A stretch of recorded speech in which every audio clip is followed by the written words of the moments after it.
Muito bom dia pra você que tá me assistindo aí, ou muito qualquer hora do dia que você esteja me assistindo, é porque eu tô gravando de manhã, por isso que eu falei bom dia. Meu nome é Lucas Tameirão, esse é o canal Cinema com Lucas Tameirão, e hoje a gente vai falar sobre o filme A Voz Humana, que é um novo trabalho do Pedro Almodóvar, que é um diretor espanhol bastante conhecido aí pelos seus filmes excêntricos, pelos seus enredos complicados, muitos filmes de comédia com alto teor sexual, assim. Mas de maneira bastante curiosa, esse novo A Voz Humana ele se afasta muito dessas definições. É um filme muito mais contido, muito mais realista, mas nem por isso ele não deixa de ser um bom filme de Almodóvar. Vamos falar um pouquinho mais sobre isso logo depois da vinheta. Bom, como eu disse na introdução, esse A Voz Humana, esse filme novo do Almodóvar, ele não é tão caracteristicamente do Almodóvar, sabe? Não é exatamente que as características do estilo dele não estejam presentes nesse filme, né? A gente tem, por exemplo, cenários artificiais e tal, a gente tem uma certa premissa que envolve algum teor sexual, né? Na medida em que tem a ver um pouco com essa afetividade, essa questão de relacionamentos afetivos. O filme ele trabalha essa protagonista que acabou de sofrer um término, sofreu esse trauma de um término de um relacionamento e está passando por esse processo de superação, de reconciliação com si mesma, de aceitação de que ele não vai voltar, que ela tem que seguir em frente e tal. Essa é a temática do filme. Então, assim, esses elementos eles estão presentes, mas de maneira muito mais atenuada, sabe?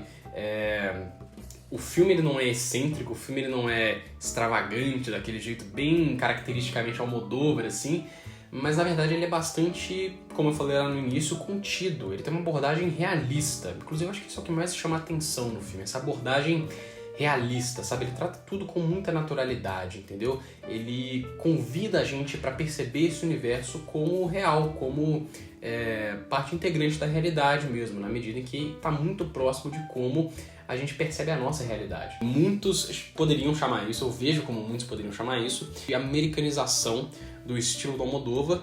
Primeiro porque o cinema americano que tem muitas essas obsessões com o realismo, sabe? De tudo ser uma espécie de reprodução realista, disso ser tipo um critério de julgamento de qualidade, sabe? Quão real é o filme, mesmo que o filme às vezes não se proponha a ser exatamente realista. E surpreendentemente, ou pelo menos segundo o meu entendimento até agora, esse é o primeiro trabalho do Almodóvar em solo estadunidense. Isso é surpreendente porque ele é um diretor muito prolífico e muito talentoso, né? Muito famoso mesmo não sendo americano, o que chama bastante atenção. Mas eu acho que, por outro lado, esse realismo ele tem uma certa função estética interessante nesse filme, porque ele atrai a gente para essa realidade da protagonista nesse processo interno de superação que ela tá passando, e ele vai tratando tudo com essa naturalidade bastante objetiva mesmo. E conforme a gente vai sendo atraído para essa realidade, o filme ele vai inserindo algumas metáforas assim estéticas, algumas metáforas visuais mesmo, que se relacionam com esse estado de espírito da protagonista conforme ela vai se engajando ali na sua superação, né? E isso eu acho muito interessante, porque na mesma medida em que o filme ele naturaliza essa nossa conexão com a personagem, né? Essa nossa aceitação dessa realidade que ele nos apresenta, ele vai naturalizando também essas metáforas, ele vai naturalizando também esse estado de espírito e vai elevando esse drama interno da personagem à superfície da imagem, porque o filme ele tem um drama interno mesmo, né? Tecnicamente falando, digamos assim, porque todo ele ocorre dentro da personagem, é uma coisa que ela está resolvendo com si mesma, é só uma personagem que tem no filme, né? O filme inteiro é um monólogo da Tilda Swinton, que é maravilhoso, né? Ela é uma grande atriz, é claro. Toda essa abordagem realista vai atraindo a gente para essa realidade dela, e nessa realidade dela são de várias formas que o Almodóvar consegue induzir essas metáforas visuais sobre esse estado de espírito e a progressão desse estado de espírito, as várias etapas pelas quais ela passa. Então, por exemplo, o cenário do filme, né, que é aquele apartamento em que ela vive, que é literalmente um cenário teatral que tá tipo num depósito lá de um estúdio de cinema, parece. Esse cenário, ele claramente é artificial. E num primeiro momento ele pode causar um certo espanto, né? Tipo assim, uma certa, mas ela tá vivendo nesse negócio artificial, esse negócio é meio excêntrico, né? Meio cara de Almodóvar mesmo. E assim, o filme, ele lida de maneira bastante natural, na sua abordagem mesmo, com esse cenário. E ele faz uma coisa interessante, que é, de vez em quando, ele Em certos momentos, ele coloca a gente junto da personagem e faz meio que a gente esquecer que a gente está num cenário teatral, literalmente. Em outros momentos, ele mostra pra gente que a gente tá nesse cenário artificial, sabe? Ele passa, por exemplo, as câmeras assim de lado num traveler, num lateral, e a gente vê as vigas de sustentação do cenário. Ou ele coloca a câmera no que a gente chama de um contra-plongé zenital, que é quando a câmera tá vendo tudo nesse ângulo de cima, e a gente vê que não tem um telhado, né? Que é literalmente um cenário que ela tá transitando entre aqueles cômodos. E dessa associação, sabe, assim, desse naturalismo com que a gente se atrai pra personagem, a gente compreende o drama dela dessa maneira bastante intuitiva, e a gente vai percebendo que ela tá nesse cenário que ora é natural, ora é artificial.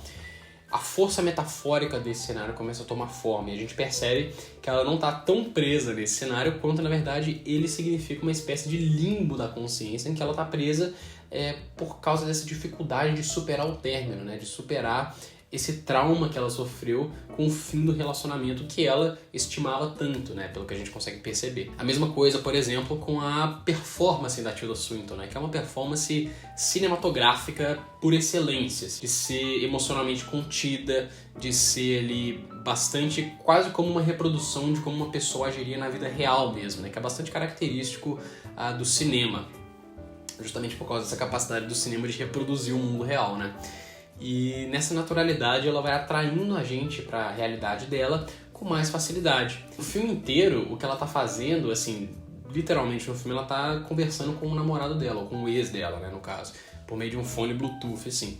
Só que o interessante é que a gente nunca escuta o que ele tá falando. Então, pra gente, o que a gente tá vendo é um monólogo. A progressão desse monólogo, ela vai acompanhando bastante a personagem nessa progressão do processo de superação dela. Começa ela com essa negação dela mentindo pro namorado, falando que tá tudo bem, que não tá sentindo saudade, pra não conseguindo mais mentir, admitindo que ela tá morrendo de saudade, que ela tá com muita dificuldade e tal, até que de repente ela começa a superar tudo isso e ela vai eventualmente se desprendendo disso tudo. Inclusive ela vai embora do cenário e tal, aquela coisa bem, um final bem bacana, assim. E nesse sentido, esse monólogo, para nós, se transforma numa espécie de voz da consciência que surge para a protagonista e ajuda ela a lidar com esse problema, né? Essa voz que existe dentro de todos nós, né? E esse processo, para nós, normalmente é um drama interno também.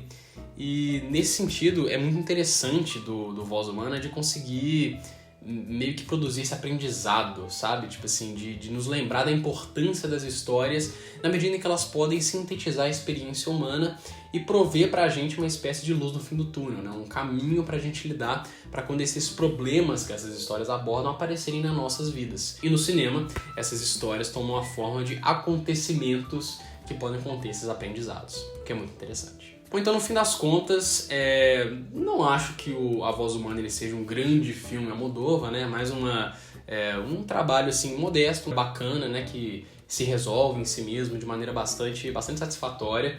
E é um filme bem legal, assim, uma experiência bem interessante. E nesse sentido do tema do filme, ele pode conter bastantes aprendizados a quem provavelmente precise e esteja passando por isso. Enfim, então, se você tá aí, você acabou de terminar com a sua pessoa amada, se sente muito saudade, você tá se sentindo nesse turbilhão de emoções, você não sabe exatamente o que fazer, A Voz Humana do Almodóvar pode te prover uma luz no fim do túnel. Então, fica aí a indicação.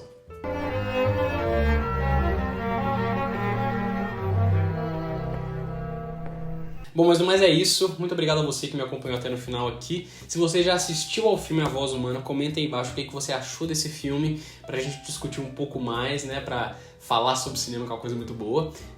Se você gosta de cinema e se interessou pelo meu trabalho aqui, eu te convido a se inscrever no meu canal, ativar o sininho aí pra não perder as notificações e deixar um like nesse vídeo pra me ajudar bastante na distribuição aqui do meu conteúdo.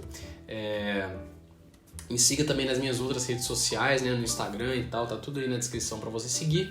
E me acompanhe no Cineplot também, lá eu publiquei um texto mais completo sobre a minha perspectiva sobre esse filme aí, A Voz Humana, do Pedro Almodóvar. Sigam também o Afonso, o editor, e a Joyce, a design do meu canal, nas redes sociais dele, tá tudo aí embaixo também na descrição para vocês seguirem. E no mais é isso, mais uma vez muito obrigado pela sua audiência e até a próxima.